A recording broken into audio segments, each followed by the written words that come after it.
akafoke nakolera mu message inalimpereza Frank Gashumba nga muoninga kukyali agezaako okukola ke kafoke kamu kenyimiridde okola video eno egenda kubeera nyimpi abavandimwe mukulikeeyo oba Banyarwanda people from Rwanda are called Rwandese kati ze kambaite mu Luganda Abanyarwanda abakoze ekivulu kyammwe oba kye bayita bavandimwe Ismail Carnival mukulikeeyo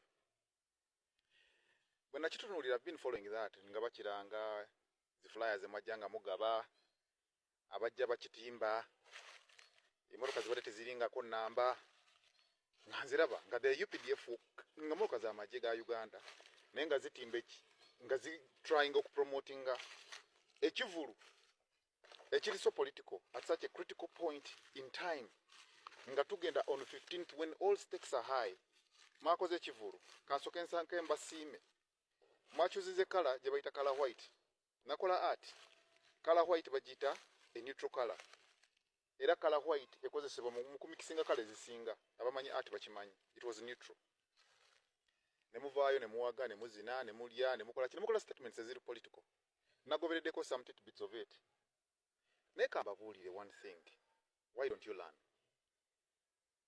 Gashumba is driving the notion of war teri yali atusinze nga bwe mwali musinzaani the backbone of the Luwero war was purely a Ugandan thing. We were divided along tribal lines. Video yali ngenda gikola mu Luzungu ne mu Luganda. We were divided along tribal lines. Obote yajja na elevatinga abacholi. Amini najja na elevatinga abakakwa ne wabaawo purge in the army. Ne betta nga ne betta bana Uganda.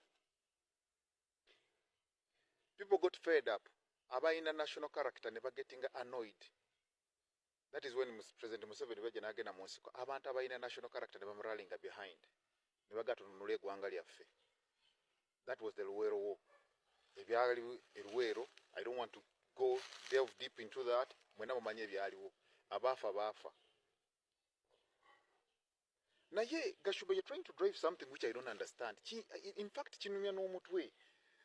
We have twina Abanyarwanda abalungi. Those who understand. Mwavude na mweteka mu camera ne muzi you are beautiful. We don't refuse. You know? Na ye every nation singa Abanyarwanda bali basinga obulungi ndozo bandi badde basinga oba bitwandu badde naba Miss World bameka. Ng'Abanyarwanda we have never even had one. Obulungi bw'omuntu si face. Out of order obulungi bw'omuntu kaba kantu kano kabayita katulu box kye wakoze I mean nze ntunula bwe ntunula ne ngamba those statements that you made it is so unfortunate nakugamba there is one thing that you should do the statement would have been ngabo waden mwachuzinza white as a neutral color ne mugatu ambale white as a dress code mwande gambye banange Uganda is deciding on 15th kyona kye banasala let's rally that teri agenda go Abanyarwanda mu Uganda we are still with you. You understand? Ugandans are non-violent and we shall never be violent. Fe chetugamba, one thing that we are putting ahead of us, chetukulembeza, the national flag. We have a national character at heart. We don't have, and we have a figure that has unified the entire nation. That when Ugandans unite, never forget chintu chimu. They will eliminate us. No one is going to eliminate Rwandese. When you see Omugendo, when you see a crowd moving, Tobuzanga what they are going to do. If the intentions are genuine, just join. Just join. You understand? When I look at the character of National Unity Platform as a party, I see a character of a nation.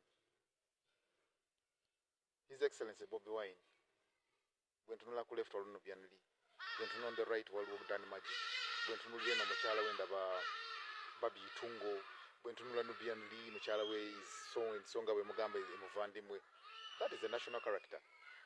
You cannot divide a nation that is united, and you cannot fight a people that are united.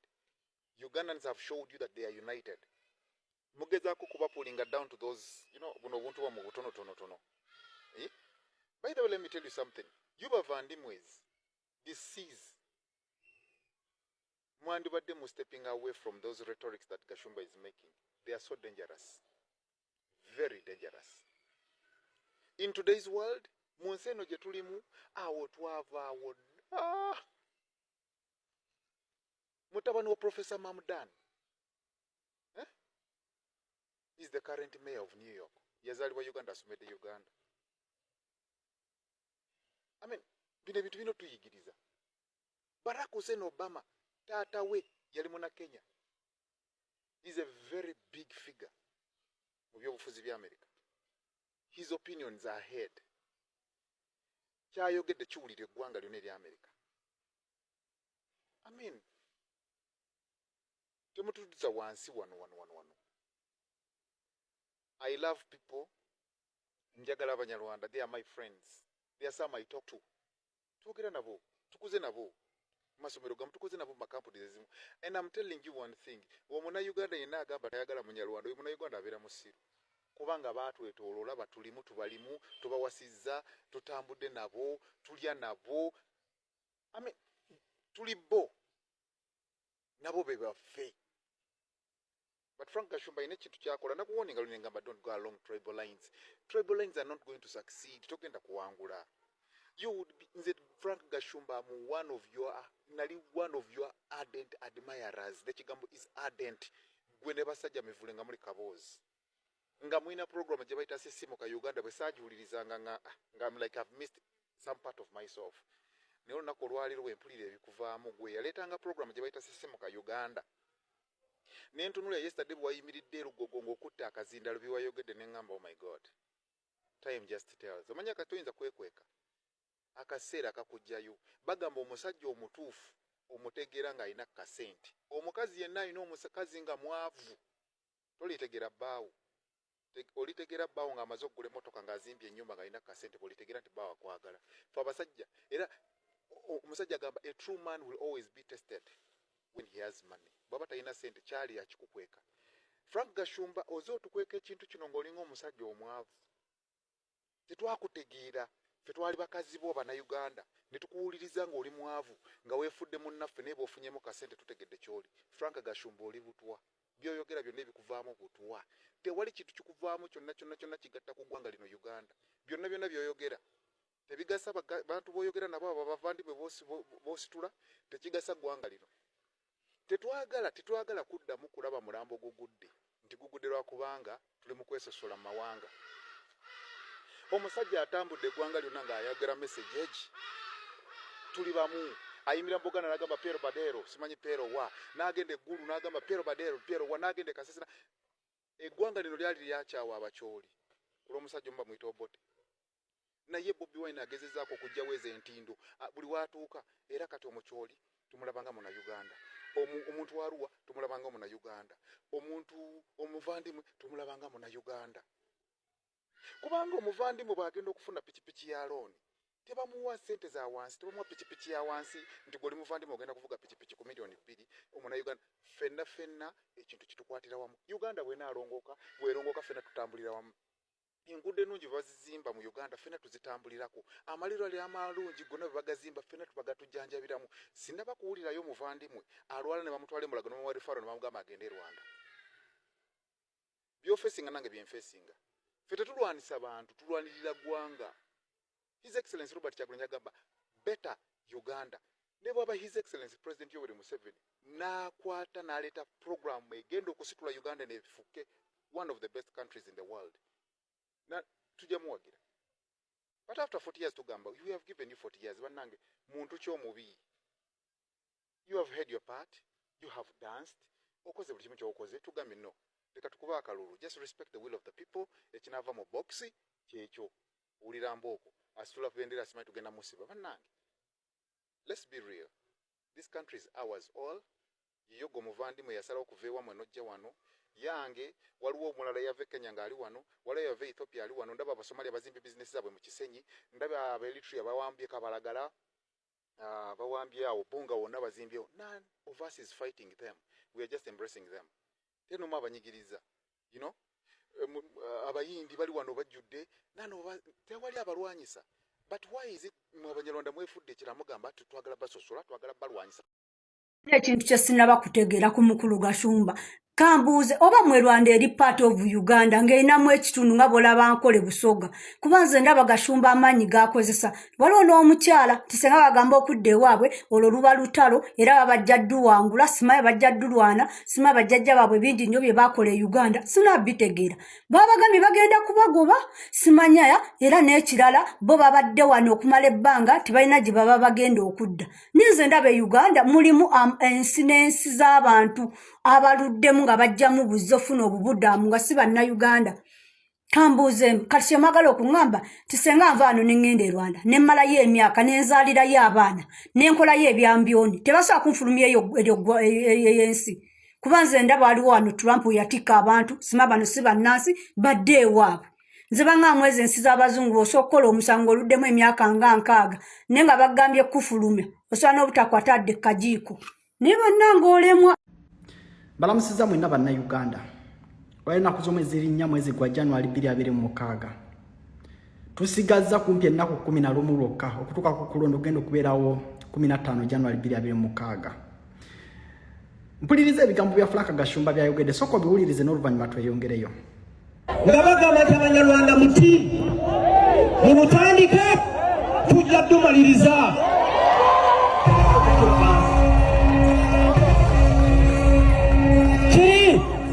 kiri kuri history tewali muntu yali atulwanyisiza n'awangula mulire mukuume eddembe temwetaba muki mufujjo olunaku lw'okulonda keera ku makya genda olonde naye awaka nga baga ekisooka navayo nenkola vidiyo ku nsonga y'emu eno neŋŋamba Abanyarwanda muyina okulwana ennyo okusitopinga omusajja ono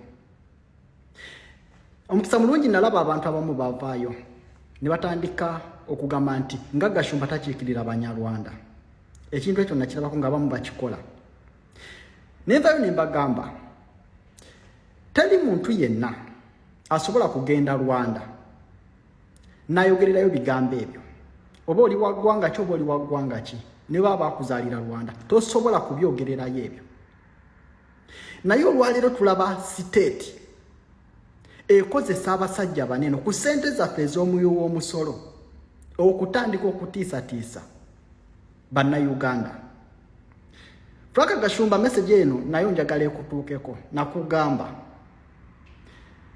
mukadde akatuufu mugobye abantu ku ttaka mukoze buli kikolobero nawulira ogamba simanye Masako inayo ebyapa 6 buli wamu naye njagala okubuulira enfuna gye mufunyemu ettaka lya bannayuganda tugimanyi era nakugamba nti mu budde obutuufu omuggo guba gwa Natema si gwa Nalonda omuggo guba gwa Natema si gwa Nalonda nabagamba Abanyarwanda mulina okusitopinga omusajja ono otherwise Frank Gashumba gyatwala eggwanga lino buli muntu ajja dyevuma nakugamba okusaza mu passport z'Abanyarwanda kyangu nnyo omukulembeze agamba bugambi buli passport ya Munyarwanda esazibwemu because mbu byonna ebintu mubikola mu bumenyi bw'amateeka nokyo temulowooza nti mugenda kuvaayo okuba state ebataddemu ssente you know what these criminals are highly protected and bali waneeno bali mu kutiisatiisa bannayuganda bannayuganda temukomyeko bakolako bikolobero mutandise n'okuvaayo mu lwatu ne mubatiisatiisa Frank Gashumba at the right time you will have to pay for everything kino tujja kukikugamba olwaleero omukulembeze Robert Kyagulanyi Ssentamu ne waba takikoze niwe tuba tetuli kikoze ffe abaana baffe oba abazzukulu bajja kukikola temusobola kumanyira bantu bwe muti never you cannot tosobola kubyogerera Rwanda bineeno tosobola kubyogerera wantu walala wonna wabula babikolera mu Uganda where they are highly protected by the regime because bali mu kimu n'ekyo buli munnayuganda ali eyo mbasaba kano ke kadde akatuufu if we are okubeera nga tununula eggwanga lyaffe muveeyo buli muntu asituke tulwanirire eggwanga lyaffe Uganda. Bampita Sulaiman Mr. Update eddoboozi lya Kalungu East. Kuba muna Uganda, it is beyond your tribe. Era gwe kyozanyirako faces affe siffe twetuma Katonda tuzaalibwa Abanyarwanda. Gwe kyozanyirako musaayi gwaffe. Kyotasobola kukwatako someone's tribe. If you want to put a mark on yourself, you do it yourself. Bana Uganda ekintu kyembagamba kiri kimu. Uganda. Era tuyina okwesonyiwa abantu abalinga omwami oyo. Franka Gashumba. Wali owangudde lutalo ki Franka Gashumba n'Obunyarwanda bwe weewaana nga mwafa wano ne mujjira mbyennyanja nga muli kuli mutengejjanga kitengejja ne muvunda ne muunya. Lutalo kiro wali owangudde mpozi olw'ombuliri kubanga ndaba bonna babadde yogera nabo bawala. Basajja mwe muteekateeka okutemaganya abantu. Franka Gashumba Omunyarwanda yenna ekintu kyenyinza okugambako kyali eki kukozesa mulala. N'olutalo Museveni lwe yeewaana okugiramu wano naye si ye yalulwana. Baamulwanira buki? Bulwanyizi. Wali olwanye lutalo ki wali owangudde luliwo? Okuggyako okwagala okutemaganya bannammwe. Mutabula abantu ky'ovala nagamba teri muntu ono nti ayagala Munyarwanda. Basajja mmwe n'Omunyarwanda temumwagala. Era muli mu kutabula abantu okwetta bantu mmwe temwettanga gano gatabuzi gatemu.